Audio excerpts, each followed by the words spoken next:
எல்லாருக்கும் வணக்கம். அரட்டை ஸ்குவாட் அசம்பிள் ஆயிட்டோம். முதலாளி மட்டு நானு ஐபிஎல் ஸ்பெஷல் அப்படின்னா முதலாளி வந்து ஸ்பெஷலாக கிடையாது. ஐபிஎல் ரொட்டீன் இனிமே வந்து எவ்ரிடே ஐபிஎல் தான் அப்படின்னு சொல்லியாச்சு. நாங்க வந்து ஐபிஎல் நடக்காதப்பயே எவ்ரிடே ஐபிஎல் போடுற ஆளு. இப்ப வந்து ஐபிஎல்க்கு அப்படி சற்று தூரத்தில் நம்ம எல்லாம் இருக்கோம். ஸோ கண்டிப்பா ஐபிஎல் நியூஸ் தான் நிறைய வந்து ஹாட் நியூஸ். இதுல ஹாட்டஸ்ட் நியூஸ் வந்து ஃபர்ஸ்ட் மேட்ச் யாருக்கு, செகண்ட் மேட்ச் யாருக்கு அப்படின்றதெல்லாம். ஃபர்ஸ்ட் மேட்ச் இப்போ தெரிஞ்ச வரைக்கும் என்ன பண்றாங்க, டிஃபெண்டிங் சாம்பியன் ஆர்சிபி கண்டிப்பா ஆடுவாங்க. ஸோ ஐபிஎல் ஷெடியூல் வந்து இன்னைக்கு வந்துரும் சொல்றாங்க அபிஷியலா. நிறைய பேர் வந்து ஷெடியூல் அப்படின்னு போடுறாங்க. என்ன அப்படின்னா ஆர்சிபி டிஃபெண்டிங் சாம்பியன்ஸ் வந்து ஃபர்ஸ்ட் மேட்ச் வந்து எஸ்ஆர்ஹெச்சோட பவர் பேக்டு எஸ்ஆர்ஹெச்சோட ஆர்சிபி ஃபர்ஸ்ட் மேட்ச் ஆடுறாங்க சின்னசாமியில் அப்படின்றாங்க. அதோட அன்னைக்கே வந்து அடுத்த மேட்ச் செகண்ட் மேட்ச் வந்து மும்பை இந்தியன்ஸ் வர்சஸ் கேகேஆர் அதுவும் சொல்றாங்க. அதுவும் ஒரு பவர் பேக் மேட்ச். சிஎஸ்கே ஏற்கனவே வந்து நம்ம முன்னாடியே இது பண்ணோம், கெஸ் பண்ணோம். இந்த மாதிரி ஒரு பெரிய ட்ரேடு நடந்தது, சஞ்சு சாம்சன் ஜடேஜாக்கு நடந்த அந்த ட்ரேட்னால அதை வந்து அவங்க ப்ராட்காஸ்டர்ஸ் வந்து பயங்கரமா ப்ரமோட் பண்ணி ஆர்ஆர் வர்சஸ் சிஎஸ்கே வைப்பாங்க, சேப்பாக்லேயே வைப்பாங்க அப்படின்னும். ஸோ அதுதான் லைக்லி அப்படின்னு நினைக்கிறோம். ஸோ அட் திஸ் பாயிண்ட் வந்து ஓப்பனர் வந்து எஸ்ஆர்ஹெச் வர்சஸ் ஆர்சிபி, அப்புறம் வந்து எம்ஐ வர்சஸ் கேகேஆர், அடுத்து வந்து சிஎஸ்கே ஆர்ஆர். மட்டும் முதலாளி என்ன நினைக்கிறீங்க? எலெக்ஷன் வந்து இப்போ அஸ்ஸாமில் இதில் இருக்கிறதுனால ஐ திங்க் ஃபர்ஸ்ட் மேட்ச் வந்து சென்னையில் இல்லாமல் அங்கேயும் நடக்கலாம்னு நினைக்கிறேன். அப்படிதான் போட்டிருக்காங்கன்னு நினைக்கிறேன். குவஹாத்தியில் ஆரம்பிக்கலாம் அப்படின்னு 2 இடத்துலையும் எலெக்ஷன் இருக்கிறதுனால இனிஷியலாக வைக்கிறது அங்கே மேபி 2-3 ஃபேஸில் நடக்கிறதுனால அங்கே ஃபர்ஸ்ட் முடிச்சிருவாங்கன்னு நினைக்கிறேன். அந்த இது தெரியல, அபிஷியல் ஷெட்யூல் வந்ததுன்னு தெரியும். சேப்பாக்ல வச்சா தான் அவங்களுக்கு ப்ராட்காஸ்ட் பாயிண்ட் ஆஃப் வியூல இதா இருக்கும்னு நினைக்கிறேன். முதலாளி என்ன நினைக்கிறீங்க? இல்ல அதான் இவங்க ஃபர்ஸ்ட் ஆக்சுவலா வந்து மோஸ்ட் பெரிய டீம் அப்படின்னு சொல்லி பேங்கபிள் நினைச்சு எதுக்கு இந்த ரைவல்ரி எல்லாம் பில்டப் கொடுக்கறதுக்காக ஆர்சிபி சிஎஸ்கே போடுவாங்க, இல்ல ஆர்சிபி எம்ஐ அது மாதிரி கொஞ்சம் பில்டப் கொடுக்கறதுக்காக போடுவாங்கன்னு நினைச்சேன். பட் அவங்க ஐ திங்க் அந்த ஷெட்யூல் மாதிரி சொன்ன மாதிரி ஷெட்யூலுக்காக பார்த்து ஆர்சிபி எஸ்ஆர்எஸ் போட்டிருக்காங்க. அதுவே பில்டப் தான் பிரதர். எஸ்ஆர்எஸ் வந்து இப்ப ரொம்ப பெரிய டீம் ஆயிருச்சு அப்படின்னு தான் அதை எதிர்பார்க்கிறோம். அவங்க பவர் ஹவுஸ் பார்த்து அவங்க தான் old Indian opener, retired Indian opener plus current Indian opener அப்படின்னு சொல்லலாம். டிராவிஸ் ஹெட் இருக்காரு. அந்த மாதிரி ஒரு இது இருக்குல்ல, சால்ட் அந்த சைடு இங்கிலாந்து வர்சஸ் ஆஸ்திரேலியா, இந்தியாவில் இருந்த இப்போ ப்ரீமியர் ஓப்பனர்ஸ், பழைய ஓப்பனரும் புது ஓப்பனர் அப்படின்னு கூட சொல்லலாம். இப்ப நீங்க எஸ்ஆர்எச் ரைவல்ரி சொல்றீங்க. நான் வந்து சென்னைக்கே வந்து இப்போதைக்கு 3 ரைவல்ரி இருக்கு. நான் சொல்றது வந்து ஒன்னு வந்து சென்னை மும்பை, சென்னை ஆர்சிபி சொல்றாங்க, அப்புறம் Chennai SRH, sorry Chennai RR, Chennai SRH. Chennai RR வந்து ட்ரேட்னால எம்ஐ முதல்ல இருந்து இருக்கு. அப்ப எஸ்ஆர்எச் வந்து இதனால காப்பிரைட் ஸ்ட்ரைக்னால வீடியோ ஆடியோ ரைட்ஸ்னால வந்து இதாயிருச்சு அப்படின்னு சொல்றாங்க. பட் அது எந்த அளவுக்குன்னு தெரியல. பட் அவங்க இருந்தாலும் ஃபர்ஸ்ட் மேட்ச் அவங்க வந்து இங்கே நடத்தணும்னு பார்த்தாங்க. அது பேர் என்ன, they wanted to have it in Bangalore நடத்தணும்னு பார்த்தாங்க. They going to have it in Bangalore. அவங்க நடந்துச்சு, அவ்வளவுதான். மற்றபடி சென்னை மேட்ச் வந்து கவுஹாத்தியில் நடக்கிறாங்க. ஸோ ஃபர்ஸ்ட் அவே மேட்ச், பார்ப்போம் எப்படி போகுது. ஓகே, ஸோ இப்போ இதுதான் இது. அதுக்கப்புறம் வந்து எல்லாருமே கேம்ப் இது பண்ணிட்டு இருக்காங்க. ஃபாரின் பிளேயர்ஸ்லாம் வந்துட்டு இருக்காங்க. சிஎஸ்கே கேம்ப் உட்பட எல்லாருக்குமே வந்து maybe after 16th foreign players full ஃபிளெஜ்டா வர இருக்காங்க. டேவிட் மில்லர்லாம் பாத்தீங்கன்னா அவர் ஒரு போஸ்ட் போட்டிருக்காரு. கொல்கட்டால இருந்து டைரக்டா டெல்லி போறாரு அவரு. So he is posted a picture. So அதனால மில்லர்லாம் வந்து ஆல்ரெடி கேம்ப் ஜாயின் பண்றாரு. ஸோ அந்த மாதிரி சர்டன் பிளேயர்ஸ் வந்து அப்படியே ஜாயின் பண்றாங்க. சிலர் வந்து போயிட்டு வராங்க. அந்த மாதிரி தான். சம்படி லைக் அகில் ஹுசேன் போயிட்டு all the way has to come back. அந்த இது நிறைய இது தே ஆர் கெட்டிங் சார்ட்டட். வேற என்ன பிளேயர் தெரியல. பத்திரானா இன்னும் அங்கதான் இருக்காரு ஸ்ரீலங்கால. அவர் கால்ல வந்து அந்த கம்ப்ரெஷன் இது போட்டுட்டு, பட் கால்ல கம்ப்ரெஷன் போடுறாருன்னா என்ன வெற்றி, மசில் டயர் இருந்துச்சுன்னா இன்னும் ஹீல் ஆகலன்னா கம்ப்ரெஷன் போட மாட்டாங்கல்ல. இல்ல அது ரிகவரிக்காக நிறைய பேர் யூஸ் பண்றாங்க. Primarily just even for injury இல்லாம ரிகவரிக்காக யூஸ் பண்றாங்க. But is not been cleared by Sri Lanka cricket. இல்ல நான் காஃப்டர் ஆகும்போதே அதை யூஸ் பண்றது கொஞ்சம் யூஸ் பண்றது கொஞ்சம் யோசிச்சேன். ஒன்லி ஹீல் ஆன அப்புறம் தான் யூஸ் பண்ணேன். ஸோ மேபி கொஞ்சம் இப்போதைக்கு பெயின் ஃப்ரீயா இருக்கலாம். பட் ஐ திங்க் வந்துருவாரு. But he might miss a few matches நான் நினைக்கிறேன். ஃபர்ஸ்ட் ஒரு 3-4 மேட்சஸ். ஞாபகம் முன்னாடி இவர் ஆண்ட்ரே ரசல் வந்து முன்னாடி முட்டி செமையா டேமேஜ் ஆகி ஐபிஎலுக்கு முன்னாடி இந்த மாதிரி இதே மாதிரி போட்டு போஸ்ட் பண்ணிட்டு இருந்தாரு. ஆனா பத்திரனா தெளிவா சொல்லிட்டாரு, நான் இன்னும் இந்தியாவுக்கு வரல, டென்ஷன் ஆகாதீங்கன்னு சொல்லி அந்த போட்டோ போட்டிருக்காரு. பாப்போம் அவர் என்ன recovery will get further updates. Time போதான் தெரியும். டானவன் ஃபெரேரா வந்து ஐ திங்க் ஃபிட் ஆயிட்டாருன்னு நினைக்கிறேன். பேட்டிங் பண்ற மாதிரி ஒரு வீடியோ போட்டிருக்காரு. ஸோ அவர் வந்துருவார் மோஸ்ட்லி. அப்போனா டானவன் ஃபெரேரா ஃபிட் ஆயிட்டாருன்னா அது வந்து ஒரு நிறைய திங்ஸை கிளியர் பண்ணும் அவங்களுக்கு, makes it stronger also RR. So அதையும் நம்ம டீம் வைஸ் எப்படி டிஸ்கஸ் பண்ணுவோம், பண்ணிட்டு சொல்லுவோம். சிஓ சொல்லியிருக்காரு சிஎஸ்கேக்கு ரைனா வந்து ஃபீல்டிங் கோச்லாம் கிடையாது, இட்ஸ் பேஸ்லெஸ் ரூமர் அப்படின்னு நம்ம முதல்ல இருந்து அதான் சொல்லிட்டு இருக்கோம். ஸோ ரைனா வர்றதெல்லாம் வந்து இந்த அஸ்வின் வர்றது இதெல்லாம் வந்து வாய்ப்பு கிடையாது ராஜா அப்படின்னு தான் முதல்ல இருந்து சொல்லிட்டு இருக்கோம். அதே தான் தட்ஸ் ஒன். அப்புறம் குஜராத் அதான் டைட்டன்ஸ் தான் என்ன வெற்றி. இல்ல அதான் இவங்க ஜேம்ஸ் ஃபாஸ்டர் அப்பாயிண்ட் பண்ணிட்டாங்களே ஏற்கனவே சிஎஸ்கே ம். ஃபீல்டிங் கோச்சா ஜேம்ஸ் ஃபாஸ்டர் அப்பாயிண்ட் பண்ணிட்டாங்க. ஸோ அதை பத்தி சின்ன தலை வரல, பெரிய தலை மட்டும்தான். ஒன்றும் இல்லை, கீழே போட்டுரு அவ்வளோதான். குஜராத் டைட்டன்ஸ் ஆனால் ஒரு பயங்கரமான சிஎஸ்கே ரீயூனியன். ஏற்கனவே பார்த்திவ் பட்டேல் ஜிடியில் தான் இருக்காரு. இப்போ மேட் ஹெய்டனும் வந்து பேட்டிங் கோச்சாக வந்துட்டாரு. ஸோ அதை பற்றி என்ன நினைக்கிறீங்க? யாராச்சும் செஞ்சுரி அடிக்கலைன்னா அவர் ஏதாச்சும் பண்ணுவேன்னு சொல்லுவாரா? இந்த வாட்டி கில்லு செஞ்சுரி அடிக்கலைன்னா ஏதாச்சும் பண்ணுவேன்னு சொல்லுவாரா? சொல்லுங்க. வேணாம், அவர் எதுவும் பண்ண வேணாம். இல்ல, இட்ஸ் எக்ஸலண்ட் பேட்ஸ்மேன். முன்னாடி வந்து பாகிஸ்தான் நேஷனல் டீமுக்கு வந்து has been batting coach consultant சொல்லலாம். அப்போ வந்து வேணான்னு வந்துட்டாருங்க. T20 இல்ல T20 வேர்ல்ட் கப் அந்த 21 வேர்ல்ட் கப்ல வந்து ஹி வாஸ் செமிஃபைனல்ஸ் வரைக்கும் போனாங்க. இவரோட ரோல் எவ்வளோன்னு தெரியல. அதே மாதிரி 22 வேர்ல்ட் கப்லயும் போனாரு, மென்டரா போனாரு. பட் அதுக்கப்புறம் மோஸ்ட்லி இதுதான் பண்ணிட்டு இருந்தாரு, கமெண்ட்ரி தான் பண்ணிட்டு இருந்தாரு. ஸோ டிடி கூப்பிட்டு இருக்காங்க, எந்த அளவுக்கு இம்பாக்ட் இருக்கும்னு போகதான் தெரியும். ஆனா இது வரைக்கும் இதுக்கு முன்னாடி யார் இருந்தான்னு எனக்கு தெரியல. இதுக்கு முன்னாடி பேட்டிங் கோச் எல்லாம் மேத்யூ வேட். தங்கிட்டாங்களா? Matthew Vikram Wade. ரத்தூரா? விக்ரம் ரத்தூர் இல்ல மேத்யூ வேட். Matthew Wade. வேடு வேடா, வேடா. வேடு அப்படியே வந்து இதுல இருந்துட்டு அப்படியே இதாயிட்டாரு, சப்போர்ட் ஸ்டாஃப் ஆயிட்டாரு. அதான் ஸோ பார்ப்போம் என்ன இம்பாக்ட் எப்படி இருக்குன்னு பார்ப்போம். அவங்க லெஃப்ட் ஹேண்டர் சாய் சுதர்ஷனுக்கு வேணா அதான் பெனிஃபிட் இருக்கான்னு. வாஷிங்டன் இருக்காரு. வாஷிங்டன் சுந்தர் நான் டெஸ்ட் பத்தி யோசிக்கிறேன், இந்தியன் டெஸ்ட் டீம் பத்தி யோசிக்கிறேன். அவங்க ஐபிஎலுக்கு தான் பிரதமர் வந்திருக்காங்க, கோச்சா இருக்காரு. அதுக்காக கேள்வி கேட்க மாட்டாங்களா? ஏதாவது டிஸ்கஸ் பண்ணுவாங்கல்ல. Interesting to see how they use players like Tom Banton, Glenn Phillips, Holder, நிறைய இன்ட்ரெஸ்டிங் ஆப்ஷன்ஸ் இருக்கு அவங்களுக்கு பேட்டிங்ல வந்து நிறைய ப்ளே பண்றதுக்கு. அதை அவங்க எப்படி யூஸ் பண்றாங்கன்னு நம்ம வெயிட் பண்ணி பார்க்கலாம். இதே மாதிரி பட்லர் அவர் கீப் அப் பண்ணாருன்னா எவ்வளவு அளவுக்கு கொடுப்பாங்க லீவு, அதெல்லாம் பார்ப்போம் அப்புறமா. சரி, டீம் வைஸ் அதுக்கப்புறம் வரலாம். இப்ப பண்ட பத்தி பேசுங்க.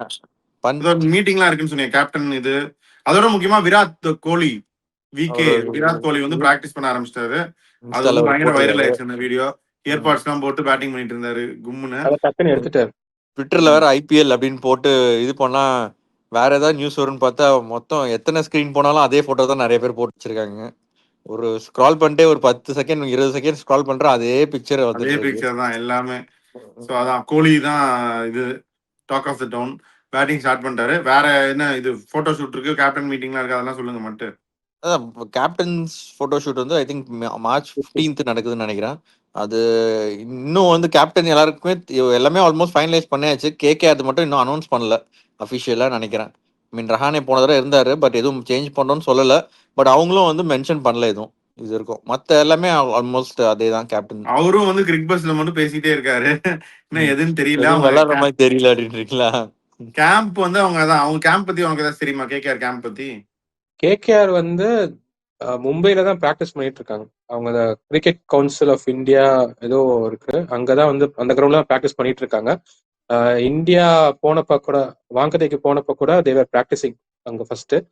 அதே லொகேஷன்ல வந்து எல்எஸ்சியும் பிராக்டிஸ் பண்ணிட்டு இருக்காங்க. அவங்க எல்எஸ்சில சொல்லுங்க. அதான் பந்த் வந்து யுவராஜ் சிங் கைடன்ஸ் கடையில இஸ் பீன் பிராக்டிசிங். அவர் எவ்வளவு நாள் யுவராஜ் சிங் அடியில பிராக்டிஸ் பண்ணாருன்னு தெரியல. அவர் வந்து இன்னொரு சிஷ்ய பிள்ளை ஆவாரா, இவர் மாதிரி அபிஷேக் சர்மா மாதிரி ஆவாரா, இல்லாட்டி பிரியன்ஷாரியா மாதிரி ஆவாரான்னு தெரியல. இம்பாக்ட் தெரியும், பார்ப்போம்.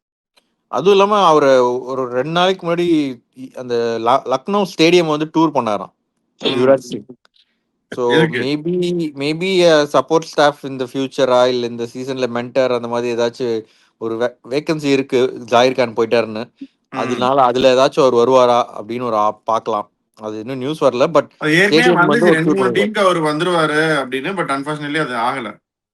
அதான் பட் அதான் இந்த நியூஸ் வந்து இப்போதைக்கு அவர் போய் ஸ்டேடியம் பார்த்துருக்காரு 2 நாளைக்கு முன்னாடி. அது தெரியும். அது எதுக்காக இல்ல பந்துக்கு வந்து எப்படி இது பண்ணணுன்றதுக்காக ஸ்டேடியம் போய் பார்த்தாரா என்னன்னு தெரியல, பார்ப்போம்.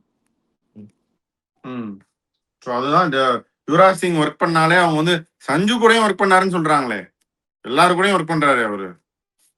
அவர் டெசிக்னேட்டட் மென்டர் ஆஃப் இதுவா ஆமா, இந்தியன் பிளேயர்ஸ். Indian cricketers.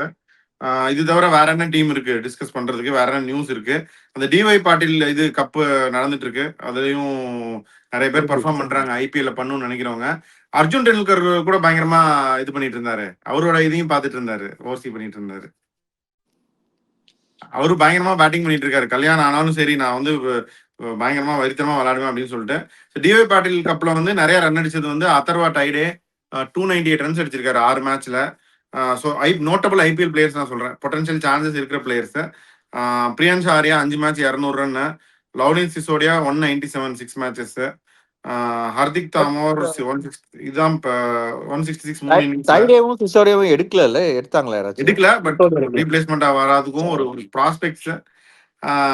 இவரு வைபவ் சூரியவன்ஷி 5 மேட்ச்ல 143 ரன்ஸ், நேஹல் வதேரா 4 மேட்ச்ல 151, Mahipal Lomror 4 matches 134, Shashank Singh 5 match 132. So இதெல்லாம் வேற. சமீர் ரிஸ்வி 4 மேட்ச் 121, பிரியம் கார்க் 5 மேட்சஸ் 120. இப்போதைக்கு செஹால் இவ்வளவுதான். 4 விக்கெட் எடுத்தாரு நினைக்கிறேன் ஒரு இன்னிங்ஸ்ல. இது வந்து பேட்டர்ஸ். பவுலர்ஸ் வந்து நிறைய விக்கெட் எடுத்தது அப்படின்னா Abhinandan Singh 6 match 10 wicket, Krunal Pandya 4 match 8 wicket, Sandeep Warrier 4 match 8 wicket, Naman Tiwari 5 match 7 wicket, Mayank Markande 4 match 6 wicket, economy 5.73. Mayank Markande நல்ல பர்ஃபார்மன்ஸ். அதுக்கப்புறம் Suyash Sharma 5 match 6 wicket, economy 7.1. Akash Singh 6 match 6 wicket 9 economy. Bhuvneshwar Kumar 5 match 6 wicket, but economy 10.21. Harsh Tyagi 3 matches 5 wickets at economy of 5.67. Mayank Yadav 5 match 5 wicket, economy of 8.6. Arjun Tendulkar 5 match 5 wicket, economy of 12.23. Yuzvendra Chahal ஒரு match தான் ஆடினாரு, 4 wicket எடுத்தாரு. இதுதான் வந்து major. Yash Thakur ஒரு match தான் ஆடினாரு, 4 wicket எடுத்தாரு. Ramandeep Singh 3 match 4 wicket, economy 7.92.